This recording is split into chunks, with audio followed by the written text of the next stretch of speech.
Assalamualaikum warahmatullahi wabarakatuh. Waalaikumsalam warahmatullahi wabarakatuh. Bismillah, alhamdulillah, wassalatu wassalam ala rasulillah wa ala alihi wa sahbihi wa man wala. Rabbi syrah li sadri wa yassir li amri wa hlul 'uqdatam min lisani yafqahu qawli.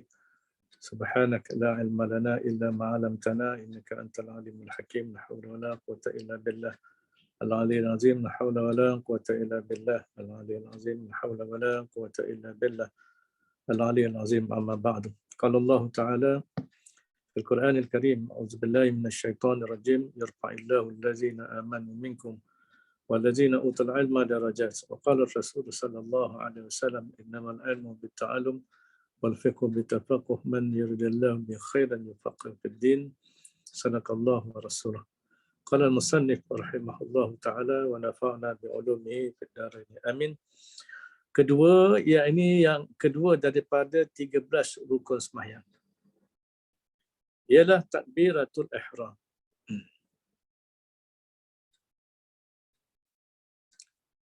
Sebab dinamakan takbiratul ihram kerana diharamkan. Maknanya selepas ucapan takbir, ucapan takbir permulaan tu pada awal sembahyang tu diharamkan. Ihram tu maknanya ditegah ataupun diharamkan kepada orang yang sedang bersembahyang itu melakukan perkara-perkara yang halal dilakukannya sebelum sembahyang, maknanya sebelum takbiratul ihram. Itu yang dikatakan takbiratul ihram. Apa contohnya perkara-perkara yang halal pada asalnya sebelum mengangkat takbiratul ihram tu? Contohnya makan, minum, cakap, itu benda-benda yang halal, yang harus. Tapi bila dah takbiratul ihram, dan dalam takbiratul ihram tu dah ada niat nak sembahyang, usalli, dah qasad nak sembahyang, dah cukup syarat niat, qasad, ta'arud dan ta'yin yang kita dah bincang pada minggu lepas, maka musalli tu dah lama kira masuk dalam sembahyang. Dan dikira masuk dalam sembahyang. Maka terlaranglah perkara-perkara yang tadinya halal sebelum takbiratul ihram. Dah tak boleh makan, dah tak boleh minum, tak boleh cakap, sembang lagi dah. Dah tak boleh buat perbuatan-perbuatan yang lain daripada perbuatan sembahyang. Sebab apa? Dah masuk dalam sembahyang. Dah masuk dalam sembahyang. Sebab itulah orang yang sebenarnya orang yang bila dah angkat takbir Allahu Akbar dah ada niat yang cukup, syaratnya ada qasad, ta'arud dan ta'yin. Tiba-tiba dia keluar balik. Dia angkat takbir Allahu Akbar, dah cukup syarat dah tu. Tiba-tiba dia rasa was-was, dia rasa ada gangguan. Maka dia keluar balik, dia keluar dari sembahyang. Itu berdosa sebenarnya. Berdosa. Sebab dia dah masuk dalam sembahyang, lepas tu dia keluar sembahyang. Semata-mata kerana was-was. Was-was tidak membatalkan sembahyang. Was-was tidak membatalkan sembahyang sebenarnya. Jadi bila dia sengaja membatalkan sembahyang itu berdosa. Itu kena ingat. Baik. Jadi takbiratul ihram ni dia yang rukunnya ialah lafaz takbir tu. Lafaz takbiratul ihram. Allahu Akbar. Itu yang dikatakan takbiratul ihram. Bukan mengangkat tangan tu. Takbiratul ihram ni ialah rukun qauli. Rukun qauli yang pertama. Rukun bacaan. Maknanya, oleh kerana itulah takbiratul ihram ni dia ada syarat-syarat dia. Untuk mengesahkan takbiratul ihram ni dia ada syarat-syarat dia. Pertama syarat dia apa? Mestilah berdiri. Ini dalam sembahyang fardu. Untuk sembahyang fardu mesti berdiri. Jika mampu, jika tak sakit ataupun halangan-halangan lain Kalau sembahyang sunat, dia tak disyaratkan berdiri. Boleh duduk, boleh berbaring, ikut kita lah. Tengah bawa kereta pun boleh sembahyang sebenarnya. Kan? Naik motor boleh sembahyang. Itu sembahyang sunat, mudah yang sembahyang sunat. Jadi syarat untuk sah takbiratul ihram dalam solat fardu mestilah pertama berdiri, qaiman, dalam keadaan berdiri. Yang keduanya berdiri itu pula mestilah istiqbalul qiblah, menghadap arah kiblat. Apa yang menghadap? Dada menghadap arah kiblat. Kalau kita berdiri pun dalam keadaan dada tak menghadap arah kiblat, kemudian kita angkat takbir, maka tak sah. Tidak sah. Okay. Kemudian yang tiganya, syarat sah takbiratul ihram ni mestilah bil lughatil arabiyyah, dengan bahasa Arab. Dengan bahasa Arab. Itu pun bagi orang yang mampu lah. Bagi orang yang mu'allaf contohnya, yang memang lidah dia keras, tak boleh sebut takbiratul ihram. Tak boleh nak sebut Allahu Akbar kan. Allahu Akbar tak boleh nak sebut. Maka sebagai permulaannya orang mu'allaf ni bolehlah dia gunakan bahasa dia sendiri. Tapi wajib belajar lah. Wajib belajar untuk dapatkan lafaz takbiratul ihram. Mu'allaf lah. Apa makna mu'allaf? Mu'allaf ni adalah orang yang dijinakkan hati dia. Jadi istilah mu'allafun, yang dijinakkan, yang dimesrakan hati dia. Jadi syaratnya tadi apa? Ialah dalam bahasa Arab. Yang keempat, oleh kerana dia ni rukun qauli, maka wajib didengar. Didengar pada bacaan kita sendirilah, pada telinga kita sendiri. Kalau kita takbir dalam hati, tak masuklah. Takbir dalam hati. Angkat tangan takbir dalam hati, itu tak sah. Sebab dia rukun qauli, rukun perkataan yang mesti disebut. Walaupun dengar untuk diri sendiri. Dengar untuk diri sendiri. Seterusnya, syaratnya ialah mestilah berserta dengan niat. Berserta dengan niat dalam hati lah. Inilah tempat niat yang kita bahas pada minggu lepas. Tempat niat tu berada pada tempoh Allahu Akbar. Daripada awal alif tu. Sebenarnya dia bukan alif. Kalau dalam bahasa Arab itu tak disebut alif sebenarnya. Itu sebagai, dia disebut sebagai hamzah wasal. Lafaz Allah tu yang nampak macam alif tu sebenarnya hamzah wasal. Yang hamzah kan ada dua kan. Satu hamzah wasal, satu lagi hamzah qata'. Kalau hamzah wasal ni kalau kita tengok dalam Al-Quran, ke atas alif tu ada macam huruf shad kecil. Itu hamzah wasal. Kalaulah atas alif tu ada, atas alif ataupun bawah alif ada apa? Ada huruf hamzah kecil tu, itu hamzah qata' namanya. Itu boleh bincang dalam ilmu tajwid lah. Macam mana nak baca hamzah wasal, macam mana baca hamzah qata'. Jadi daripada hamzah wasal yang macam alif tu, itulah bermulanya takbir itulah bermulanya boleh berniat, sehinggalah bar pada ujung ra tu diwakafkan pada ra. Yang keberapa tu? Yang kelima, syarat sah, syarat sah takbiratul ihram.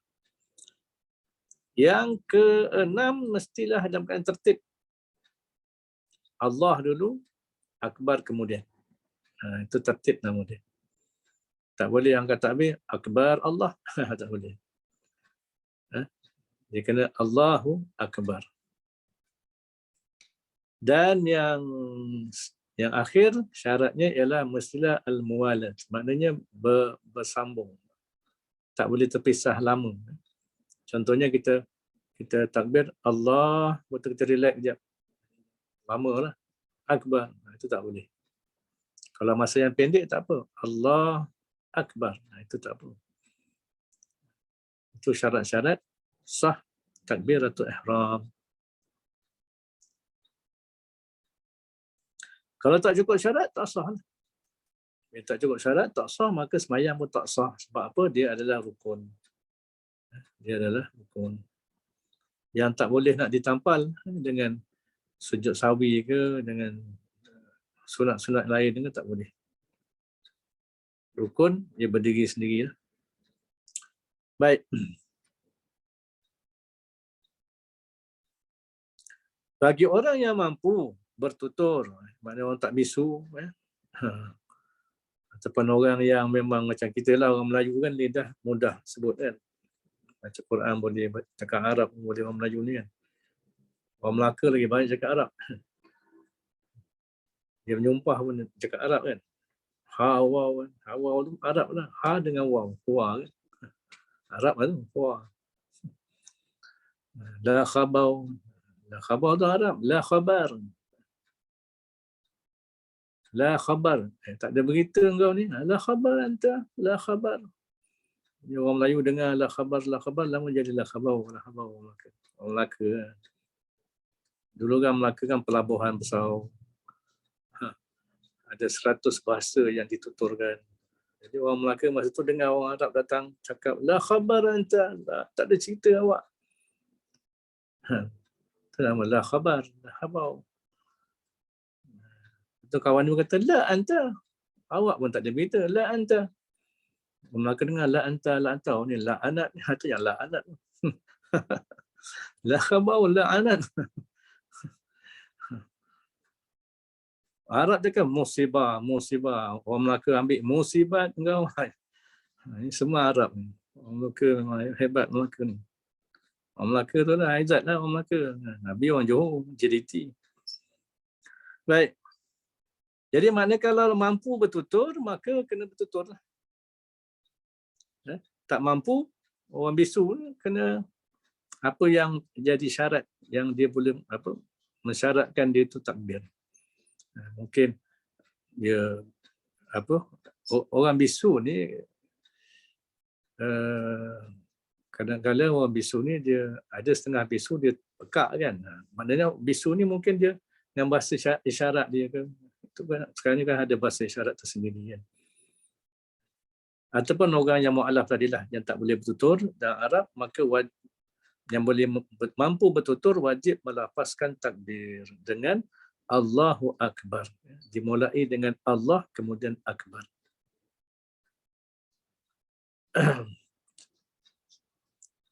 Jadi apa bentuk lafaz yang boleh? Contohnya Allahu Akbar, itu boleh.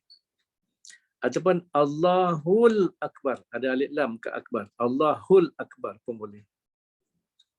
Ataupun Allah Akbar. Allah Akbar dalam tempoh yang pendeknya, tak apa. Jangan panjang, panjang dah putus. Allah ataupun Allah Akbaru, Allahu Akbaru pun boleh.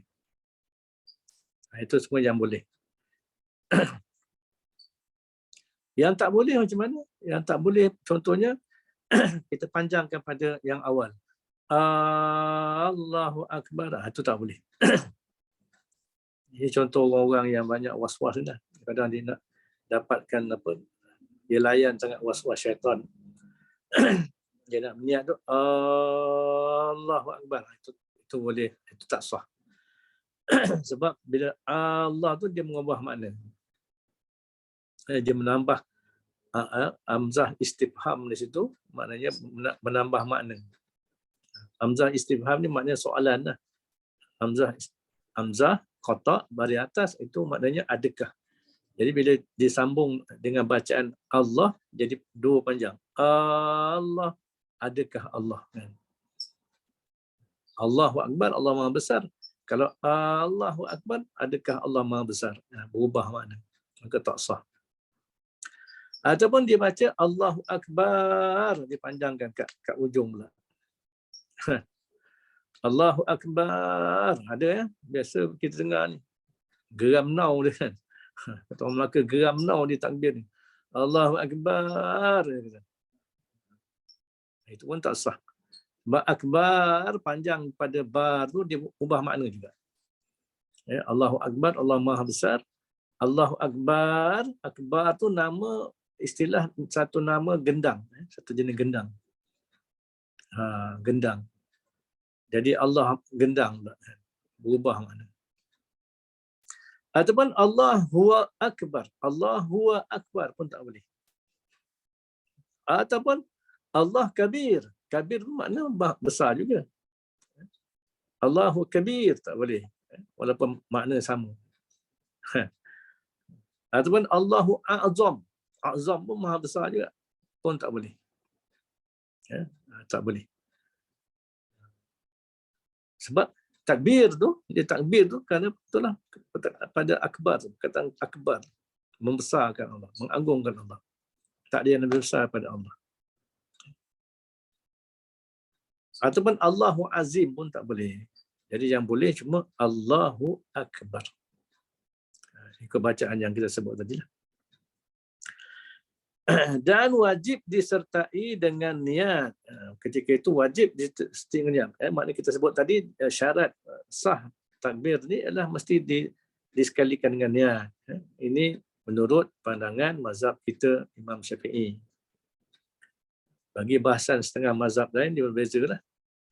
Macam mazhab Hanafi, dia boleh niat sebelum takbir. Dia boleh niat sebelum takbir.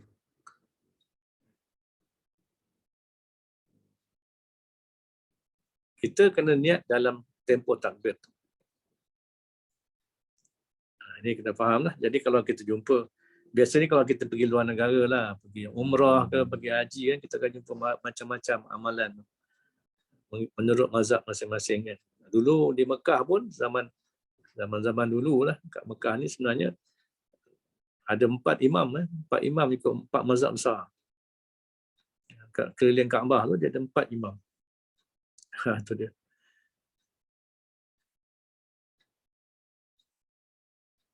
Baik. Jadi maknanya wajib disertai, dan dikata menjadi syarat sah. Disertai dengan niat. Iaitu anasir niatnya ialah qasad, ta'arud dan ta'yin. Qasad, ta'arud dan ta'yin. Pada sembahyang fardu, maknanya sembahyang fardu kena ada 3-3. Yang kita dah bahas minggu lepas lah. Atau qasad dan ta'yin pada sembahyang sunat yang mempunyai waktu dan sebab, atau qasad hendak sembahyang sunat yang mempunyai waktu dan sebab. Ini pun kita bincang minggu lepas. Contohnya sembahyang rawatib. Rawatib ni makna qabliyah dan ba'diyah. Maka kena ada qasad dan ta'yin lah. Saja aku sembahyang, paling kurangnya sembahyang apa? Saja aku sembahyang sunat apa? Sunat qabliyah zuhur contohnya. Kan? Oleh kerana zuhur dia ada qabliyah dan ba'diyah, maka kena mentionkan qabliyah atau ba'diyah. Kalau asar tak apa, sebab asar dia tak ada ba'diyah. Dia sembahyang sunat rawatib ni dia ada yang dikatakan muakkad dan ada yang dikatakan yang muakkadah dan ada yang dikatakan ghairu muakkadah. Apa maknanya? Muakkadah ni makna yang sangat diberati. Dia ada 2 rakaat solat sunat subuh, itu sangat diberati. Solat sunat yang sangat diberati. 2 rakaat sebelum zuhur, 2 rakaat selepas zuhur. Qabliyah zuhur 2 rakaat, ba'diyah zuhur 2 rakaat. Itu yang yang dikatakan muakkadah. Dan dan 2 rakaat selepas maghrib, betul, 2 rakaat selepas maghrib dan 2 rakaat selepas isyak. Dia ada berapa tu? 10 rakaat. Ini yang dikatakan solat sunat muakkadah, yang rawatib muakkadah, yang sangat diberati. Yang ghairu muakkadah, yang tidak diberati, bukan makna tak payah buat, cuma dari segi pemberatan tu dia tidak sama macam yang tadi, iaitu tambah lagi 2 rakaat sebelum zuhur jadi 4, 2 rakaat selepas zuhur tambah lagi jadi 4, 4 sebelum 4 selepas kan, jadi jumlahnya 4 lah, termasuk yang tadi yang muakkadah kan. Kemudian 4 rakaat sebelum asar. 4 rakaat sebelum asar pun ghairu muakkadah, dan tambah lagi 2 rakaat sebelum maghrib dan 2 rakaat sebelum isya. 2 rakaat sebelum isya.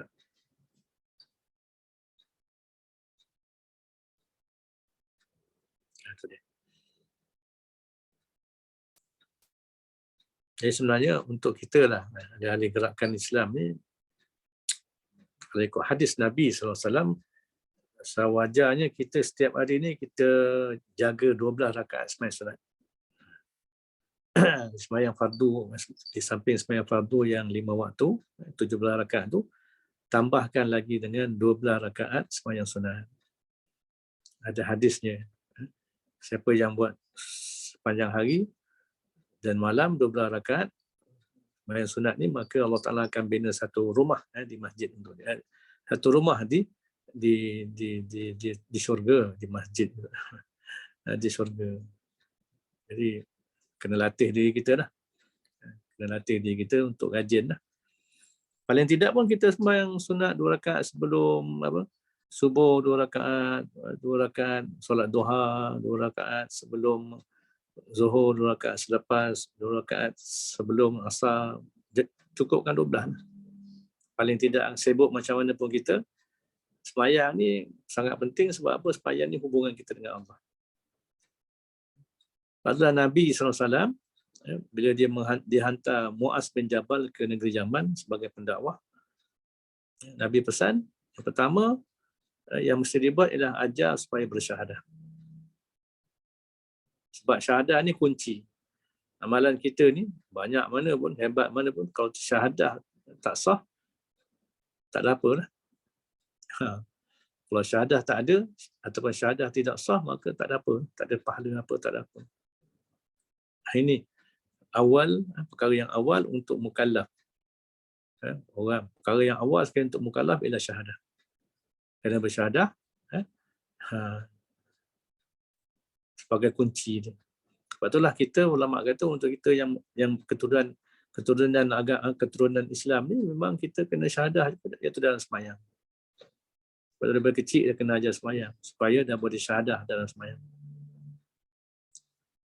Yang kedua, Nabi ajar pada Muaz, ajar pada mereka fa'alimhum,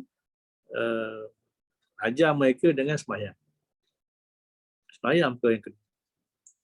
Lepas itulah dari segi dakwah, dari segi tarbiyah kita ni, untuk adik-adik ke, untuk ahli-ahli baru ke, untuk ahli-ahli jemaah yang baru ke, apa pun, mesti sembahyang tu yang kita ajar pada dia. Baiki sembahyang, tahsinus salah. Walaupun dia, sebab orang yang kita dakwah ni, dia background macam-macam. Ada yang tak tahu sembahyang, ada yang cuai sembahyang, ada tinggal-tinggal sembahyang, ada yang sembahyang celam-celum, ada yang macam-macam. Jadi kalau sembahyang ni tak dibaiki, maka hubungan dia dengan Allah tak baik. Macam mana dia nak dapat kurniaan daripada Allah Ta'ala? Kurniaan yang berupa akhlak yang mulia, peribadi yang baik dan sebagainya. Kalaulah hubungan dia dengan Allah tak dibaiki. Itulah sembahyang ni kena jaga. Kena diajar, kena dididik pada ahli usrah kita, anak-anak usrah kita dan sebagainya. Dan yang ketiga, Nabi suruh Muaz bin Jabal, selepas ajar sembahyang ni, beritahu mereka bahawa Allah Ta'ala telah memfardukan sedekah, yakni zakat. Zakat. Maknanya dalam konteks tarbiyah ni, maknanya ialah pada orang yang mampu kena zakat lah. Tapi di sana ada zakat wajib dan zakat sunat. Zakat wajib, sedekah wajib itulah yang zakat tu. Adapun sedekah yang sunat, itu yang sedekah. Maknanya, sebab sedekah ni sebenarnya ni hubungan dengan manusia. Kalau solat hubungan dengan Allah, maka sedekah ni adalah hubungan dengan manusia. Jadi ini perkara-perkara yang paling awal yang Nabi suruh Muaz ajar bila berdakwah pada orang masuk Islam, benda ni yang mula-mula. Apa ni, puasa belum lagi, puasa 30 hari tu sampai bulan Ramadan ni. Apa ni, haji pun kalau ada duit banyak pun, tapi kalau ada penghalang, tak ada keselamatan dan sebagainya, tak boleh nak pergi pun, tak boleh nak pergi lagi. Tambah kalau yang tak ada duit nak pergi. Tapi yang yang syahadah, semayang dengan sedekah ni harian. Benda yang kita kena bawa harian sebenarnya. Jadi patutlah bab sedekah ni pun kena didik anak-anak usaha kita. Supaya apa? Sedekah ni merupakan satu pengorbanan harta kan. Dia tak mesti banyak. Memanglah kalau duit banyak macam Aizat kena sedekah banyaklah. Dia duit banyak, kumpul duit banyak-banyak, tak tahu apa nak buat kan. Cik beli rumah lah, beli rumah tak nak. Beli rumah je kan. Orang rumah dah dulu patutnya. Jadi ini yang kita kena faham. Jadi termasuk sembahyang sunat ni lah. Sunat ni memang kita kalau nak dekat dengan Allah memang kena ada sembahyang sunat. Sembahyang fardu tu wajib. Compulsory. Compulsory, tak boleh tinggal. Tapi yang sunat ni, ini yang boleh dekatkan kita dengan Allah. Baik. Jadi pada sembahyang sunat yang ada waktu, contoh rawatib ada waktu, dia ikut waktu lah. 5 waktu tu rawatib. Ataupun yang ada sebab, yang kita dah bincang lepas, sebab gerhana, sebab dan sebagainya, maka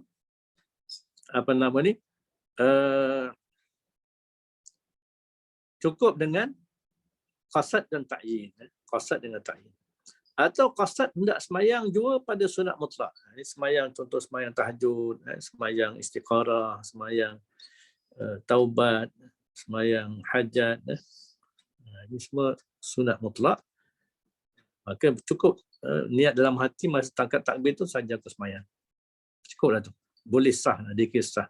Nak tambah semayang tu semayang apa boleh juga, semayang tahajud, saja aku semayang istikharah, tak ada masalah. Ini cerita ni dari segi fiqh sekurang-kurangnya cukup dengan qasad. Dan dengan awal takbirnya tu.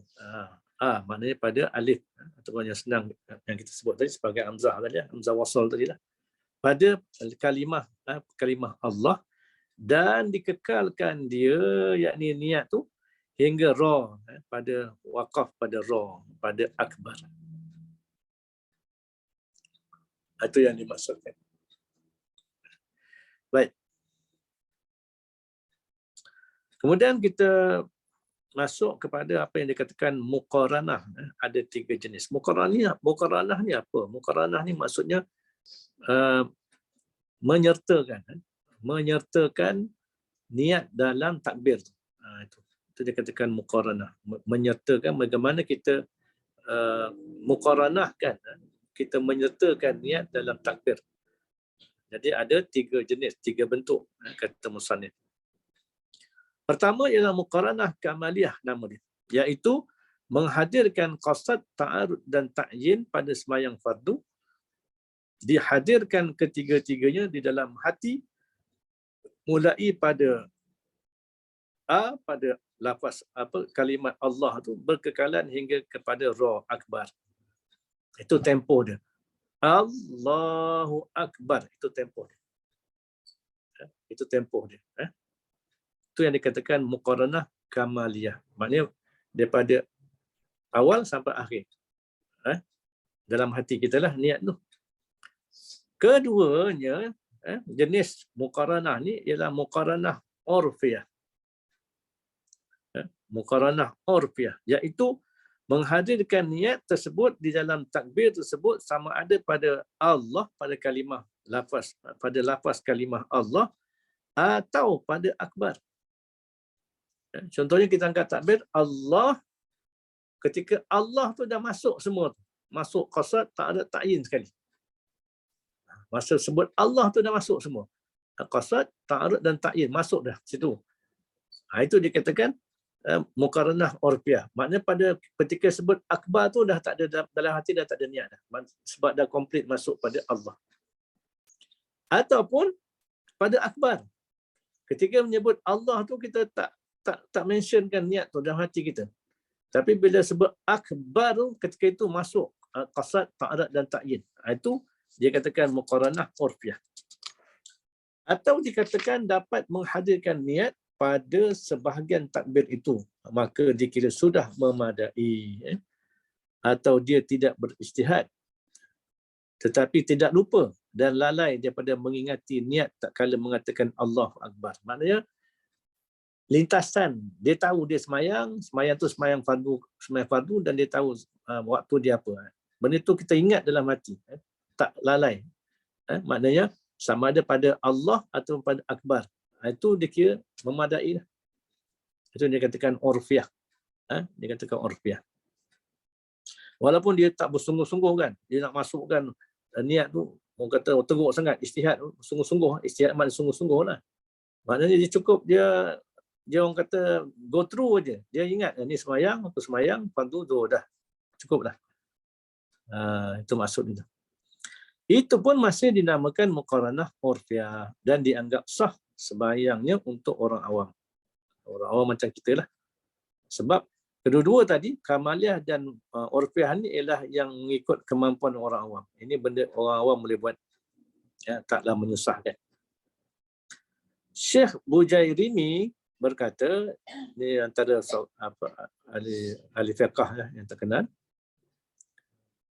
orang Mesir, alim Mesir, berkata bahawa muqaranah urfiyah ialah menghadirkan perkara yang wajib pada satu bahagian takbir. Yang wajib maknanya qasad, ta'arud dan ta'yin lah, pada salah satu bahagian takbir, sama ada pada Allah atau pada akbar. Dan yang wajib dihadirkan ialah menghadirkan qasad, ta'arud dan ta'yin pada mana-mana bahagian takbir seperti yang ditetapkan oleh syekh kami. Syekh kami ni makna syekh pada musannif kita, Syekh Daud Fatani, tuan guru dia, iaitu Al-Hafni, Syekh Hafni, daripada maknanya dia yang diambil daripada gurunya pula, iaitu Syekh Khulaifi, dan Syekh Khulaifi ni ambil daripada guru dia Syekh Mansur, dan Mansur pula Syekh dia, guru dia ialah daripada Syekh Subari dan daripada Syekh Syihab Ramli. Syihab Ramli ni antara mujtahid dalam mazhab Syafi'i. Jadi ini style lah, disiplin ulama-ulama dulu. Mereka maknanya berguru, diambil secara orang kata berhubung lah, pandangan-pandangan ni secara berhubung sampailah kepada yang paling tinggi, iaitu Syihab Ramli dalam kitab dia lah. Macam kita orang moden ni susah lah dapat gini kan, dengan masa yang kita ada. Ini patutlah dia orang ni disebut sebagai ulama. Hidup mereka ni, hidup mati mereka dengan ilmu. Kita ni setakat orang kata nakib boleh lah, nakib sekadar orang kata apa, PU kan, PU apa, cetus umah boleh lah kan. Sebab ilmu kita pun banyak ambil daripada internet je kan. Ambil daripada internet, kita baca, itu je. Tapi untuk diri kita, sebab apa? Kita ni pendakwah. Bila pendakwah kena ada ilmu, kena ada bekal ilmu. Bukan sekadar untuk, jangan kita fikir kita ilmu ni nak sampaikan pada orang je, yang penting diri kita sendiri. Dan pendakwah kena mengambil berat tentang diri dia. Mengambil berat tentang diri dia sendiri. Ilmu dia, akhlak dia, peribadi dia, itu pendakwah nama dia. Sebab itulah ada seorang tokoh ulama ikhwan kata apa? Aslih nafsak, baiki diri kamu, wada'u ghairak, dan dakwahkanlah pada orang lain. Maknanya kita mesti bermula daripada diri kita sendiri. Baik. Qala musannif rahimahullahu ta'ala, ketiganya muqaranah tauzi'iyah. Wallahu a'lam bishawab.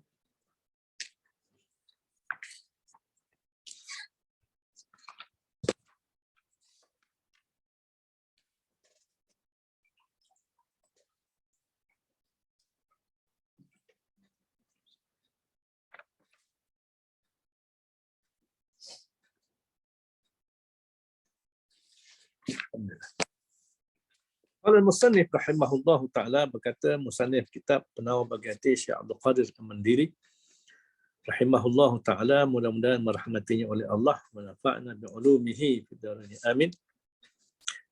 Mudah-mudahan kita mengambil manfaat dengan ilmunya untuk kebaikan dunia dan akhirat.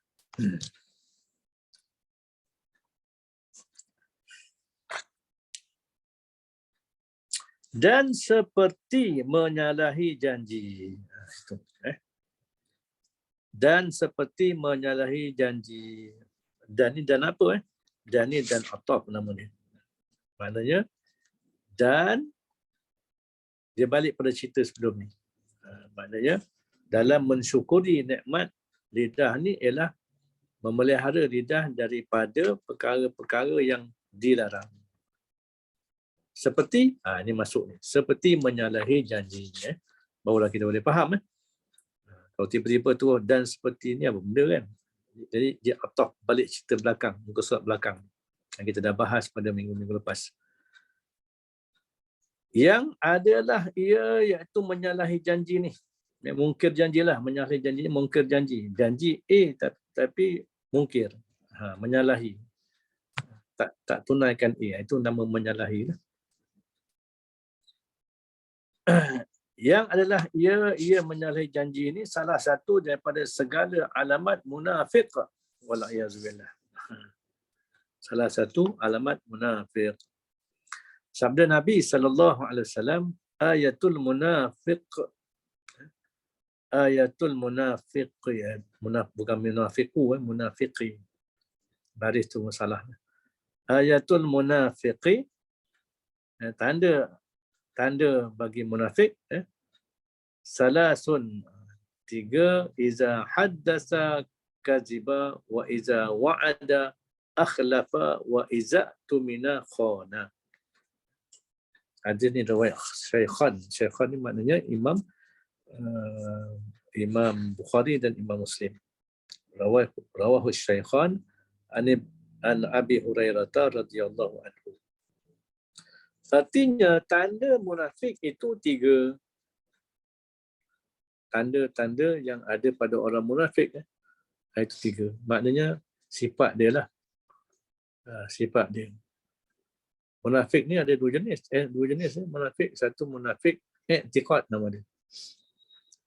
Munafik i'tiqad ni memang mengaku Islam, mengucap kalimah syahadah, mengaku Islam, tapi hati benar-benar kafir.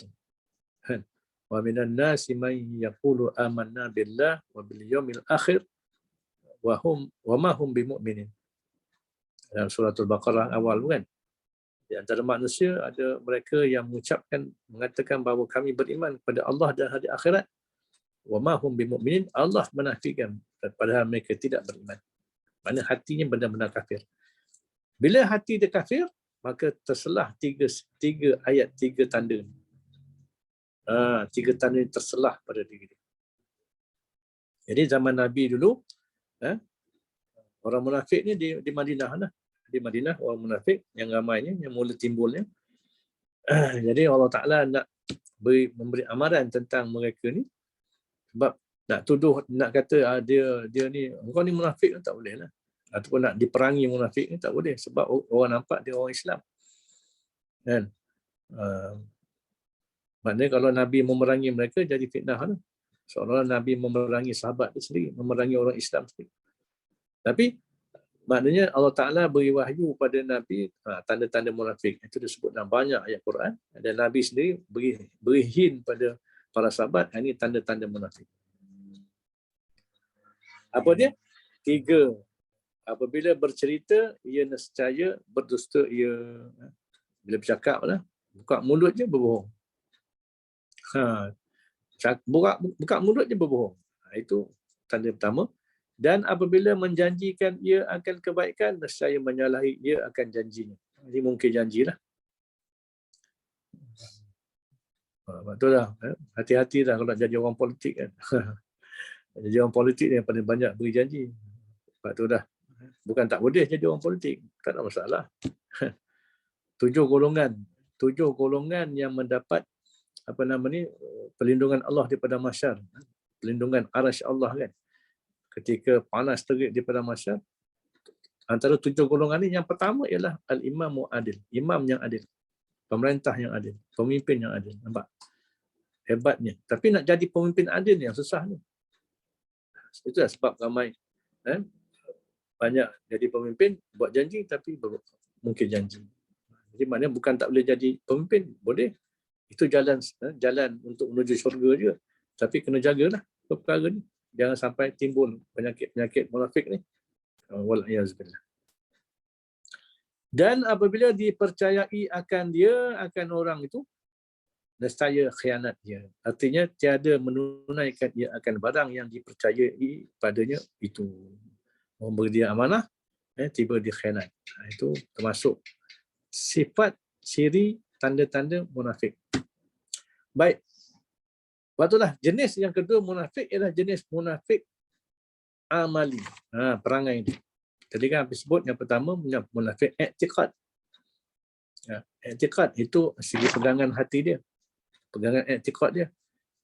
Tapi yang kedua ni ialah hati beriman, cuma perangai dia ada 3 ni. Maknanya ini pun jenis orang-orang yang bersifat dengan sifat munafik. Kalau yang pertama tadi memang fi darki asfali minan nar. Duduk besok di neraka paling bawah sekali sebab dia berpura-pura Islam, pura-pura beriman, hati kafir.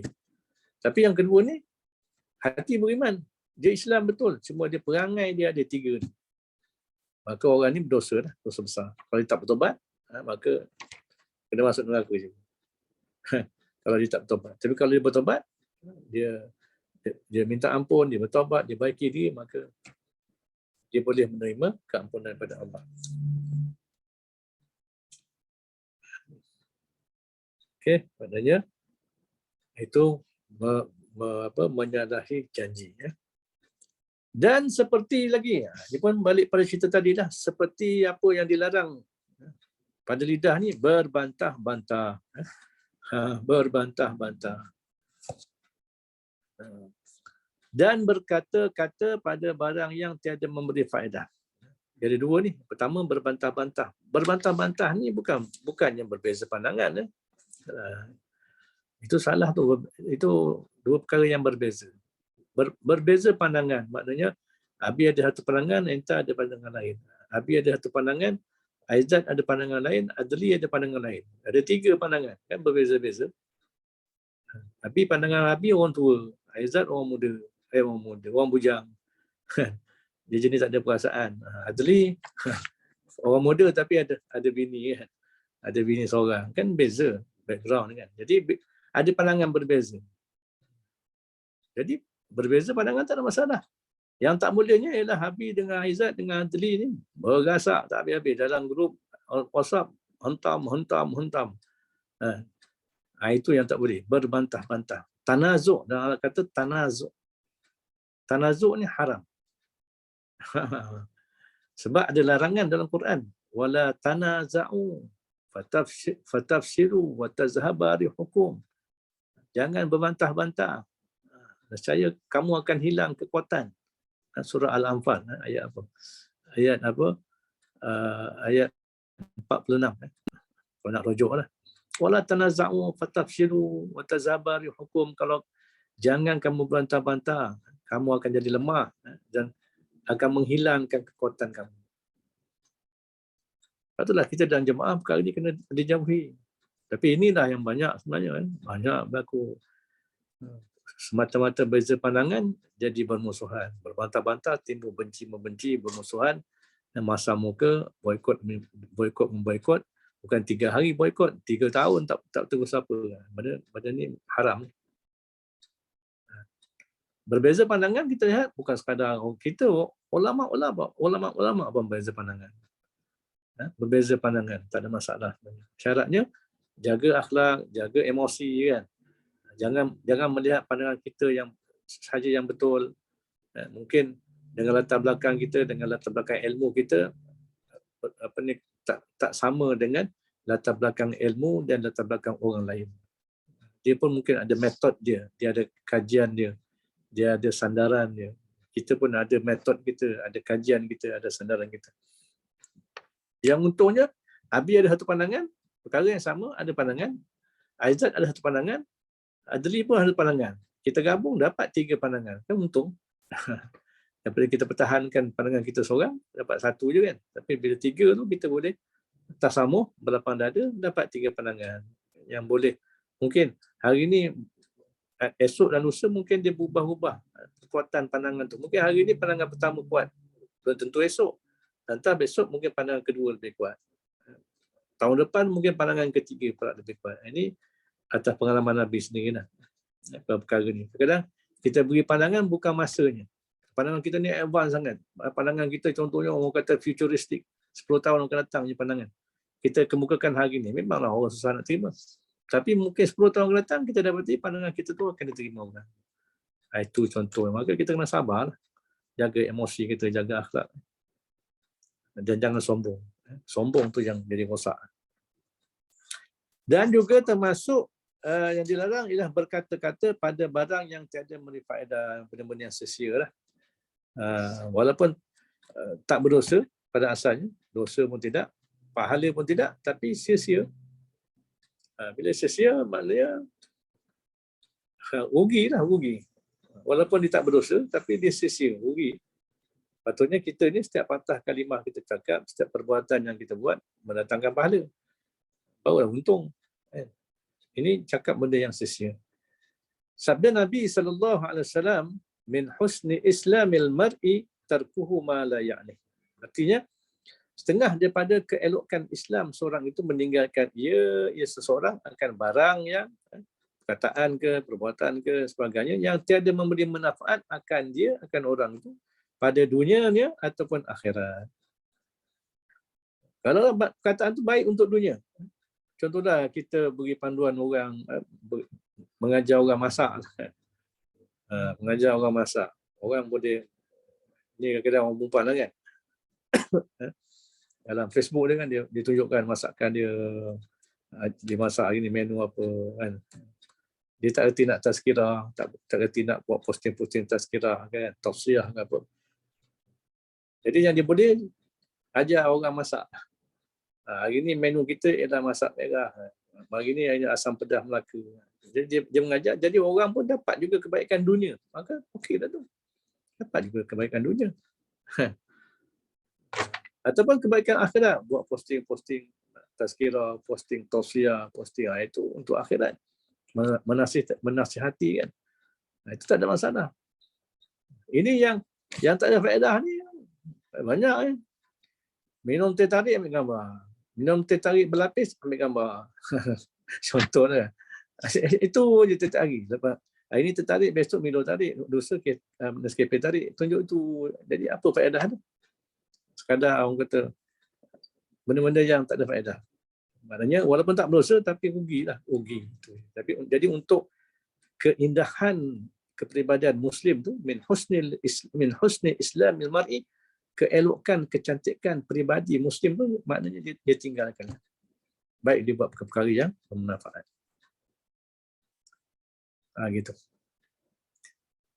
Baik. Qala musannif rahimahullahu taala seperti mengadu-ngadu.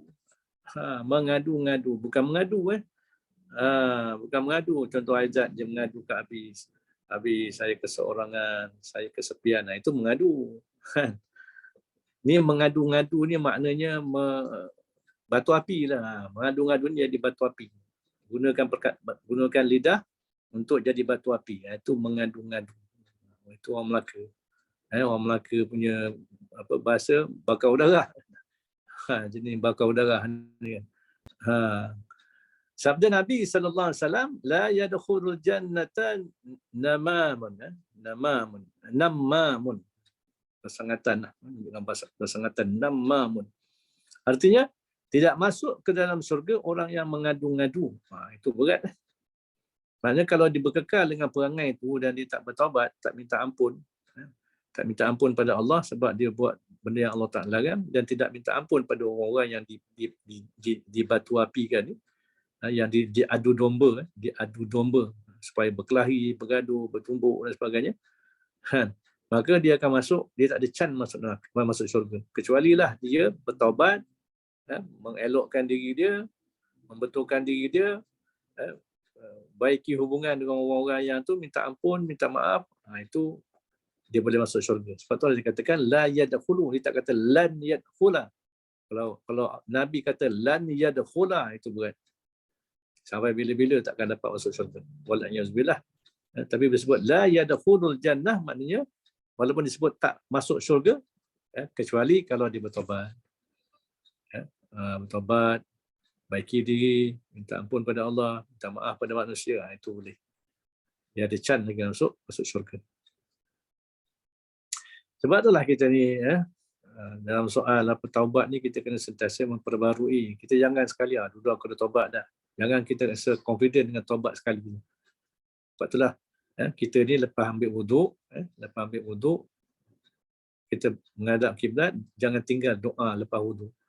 Allahumma ja'alni minat tawwabin wa ja'alni minal mutatahhirin wa ja'alni min ibadikas salihin. Ya Allah, jadikan aku orang-orang yang selalu bertaubat, yang sentiasa memperbarui taubat, dan jadikanlah aku di kalangan orang-orang yang sentiasa bersuci, menyucikan diri, zahir dan batin, dan jadikanlah aku di kalangan orang-orang yang soleh. Jadi ini kena minta. Dia ada kesan doa pada peribadi kita sebenarnya. Doa lepas wuduk. Sebab wuduk ni kita dah berwuduk, kita jadi kafarah dosa-dosa kita. Jadi lepas wuduk kita doa lagi, memang ada kesan. Berbanding dengan orang berwuduk, lepas tu tak berdoa. Lain, kita akan nampak kesan itu. Sebab itulah orang yang ada wuduk ni, bila dia berdoa, minta masuk di kalangan orang-orang yang saleh, memang Allah Ta'ala akan mudahkan dia jadi orang saleh. Sebab kita ni memang tak ada pilihan sebenarnya. Kita ni kena jadi orang saleh. Jangan malulah jadi orang saleh.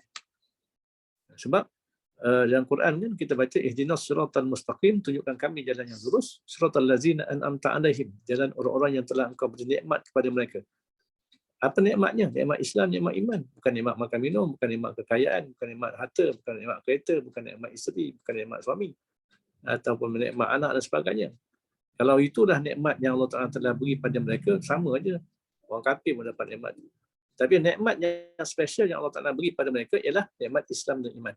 Minan nabiyyin, di kalangan para nabi, wasiddiqin, orang siddiq, wasyuhada, orang syuhada, orang syahid, dan wassalihin. Ini yang keempatnya pilihan yang kita ada. Nak jadi syuhada, besar pengorbanannya. Nak jadi siddiqin, memang kena mujahadah yang sangat tinggi.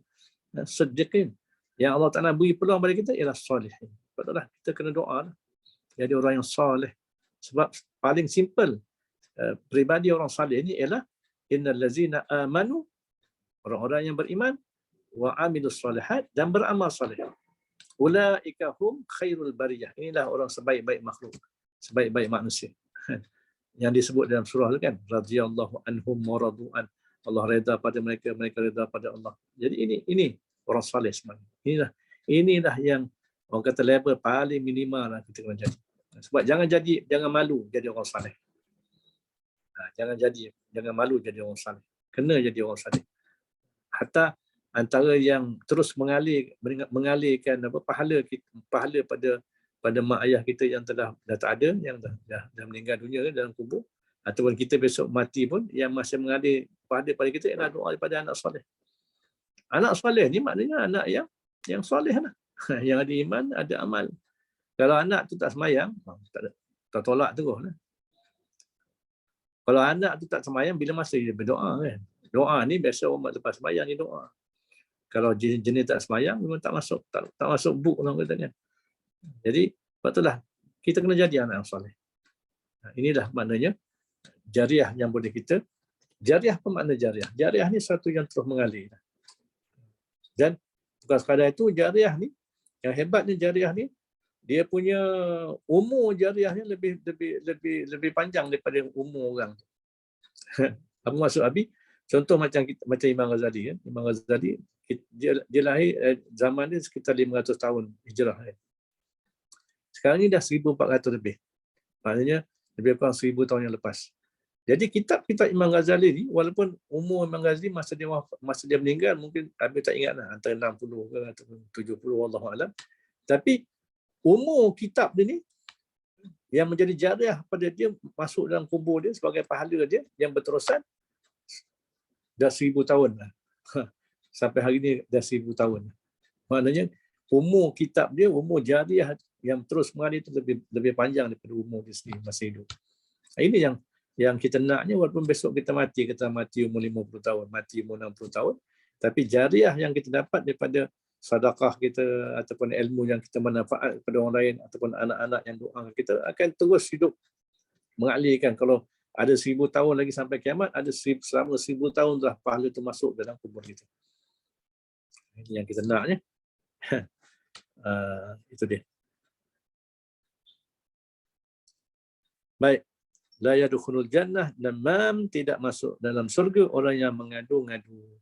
Mencerita akan hadis itu oleh Al-Bukhari dan Muslim daripada Huzaifah radhiyallahu anhu. Dan sesungguhnya telah ittifaq ulama, telah bermuafakat ulama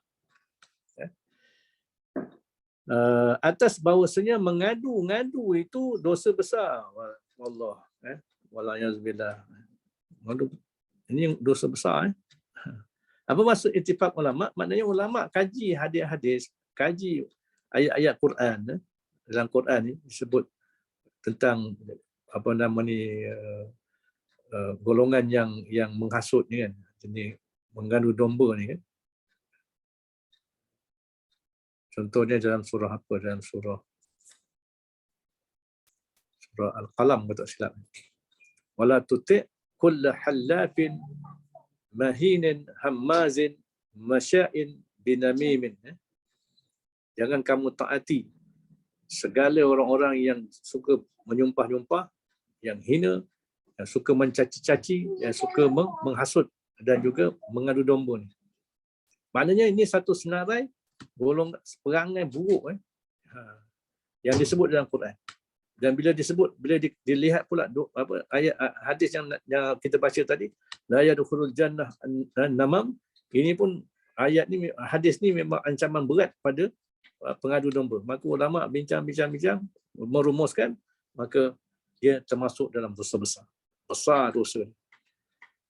Sebab apa? Dia menyebabkan menzalimi manusia. Dia bukan sekadar bermaksiat pada Allah, sebab Allah larang dia buat maka bermaksiat. Dia juga menyebabkan menzalimi manusia. Bila kita adu domba manusia, maka dia menzalimi manusia. Ini dalam konteks akhlak lah, konteks kehidupan. Tapi kalau dalam konteks yang lain, contohnya dalam peperangan. Dalam peperangan, Nabi dalam perang Khandaq, pernah berlaku seorang daripada tentera musyrik ni jumpa Nabi masuk Islam. Jadi Nabi tak kasih dia isytiharkan, tidak beri dia supaya mengisytiharkan keislaman dia. Maka Nabi suruh dia kekal dalam grup puak-puak musyrik Al-Ahzab, perang Ahzab dan mengadu domba kan. Mengadu domba musuh-musuh ni untuk tujuan melemahkan mereka. Dan akhirnya bila datang ribut yang menyebabkan kacau bilau, huru-hara dan sebagainya, akhirnya mereka meninggalkan medan peperangan, beri kemenangan pada puak Islam. Jadi itu lain. Itu dah masuk fiqh yang lain. Sebab peperangan, contoh peperangan ni dia al-harbu khida'ah, perang ni tipu daya. Itu lain. Tapi dalam apa yang kita bicarakan ni lebih dalam konteks akhlak dan konteks kehidupan bermasyarakat itu sendiri, dalam konteks persaudaraan Islam. Ini yang kita kena faham. Okey. Sama lah yang kita bahas sebelum ni, bab mengumpat kan, hukum asalnya haram. Tapi bila kita bincang, ulama bincang, bila kaji-kaji, ada tempat-tempatnya yang ada keharusan. Baik. Jadi telah ittifaq ulama atas bahawasanya mengadu-ngadu itu dosa besar. Apa makna mengadu-ngadu?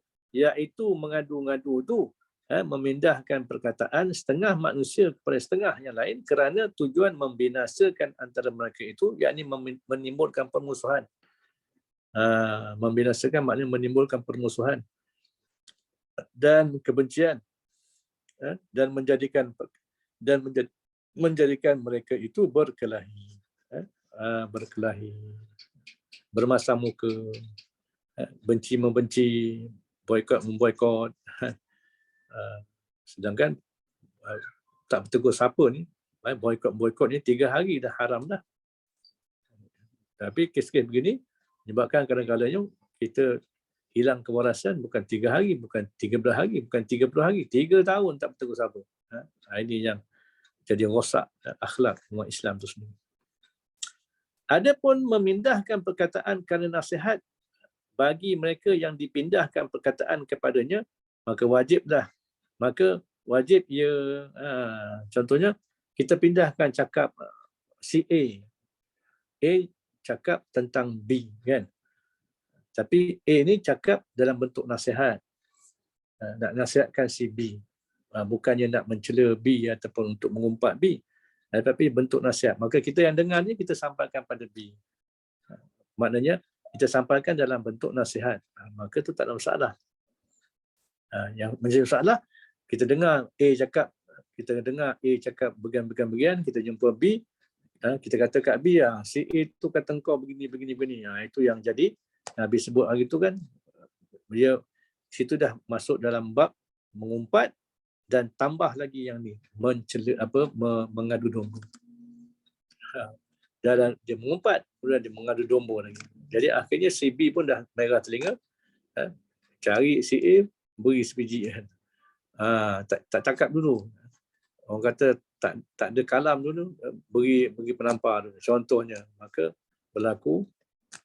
berlakulah permusuhan dan sebagainya. Ini yang tak boleh. Tapi kalau tujuan menasihat, kita pindahkan cakap ni untuk sebagai nasihat. Nada pun nada nasihat. Itu kena faham tu. Itu sebab kadang-kadang benda-benda ni kalau kita dalam bentuk WhatsApp ni, kadang-kadang WhatsApp ni dia tak ada nada kan. Orang baca WhatsApp ni kadang banyak salah sangka. Ingatkan mengutuk kita rupanya dia nada lain tuan-tuan. Sebab itulah eloknya, sebab tu WhatsApp ni kadang-kadang kalau kita janganlah kalau kita nak nasihatkan orang secara terbuka. Dalam grup kita nasihat secara terbuka, memang malu lah orang. Kan? Nak nasihatkan orang elok secara orang kata PM lah, personal message. Itu dia. Kadang ada benda-benda yang boleh settle dengan personal message, sekadar 2-3 patah perkataannya, tapi kadang oleh jenis orang kata hati yang suka mengadu-ngadu ni, jenis bakar darah ni kan, masuk dalam grup dah satu grup betul semua kan. Itu yang jadi rosak akhlak, rosak persaudaraan dan sebagainya lah. Maka wajib ya dalam bentuk nasihat, wajib tidak masuk ya dalam mengadu-ngadu yang dilarang. Wallahu a'lam bissawab. La ilma lana illa ma 'allamtana innaka antal alimul hakim. La haula wala quwwata illa billah al-'aliyyil 'azim.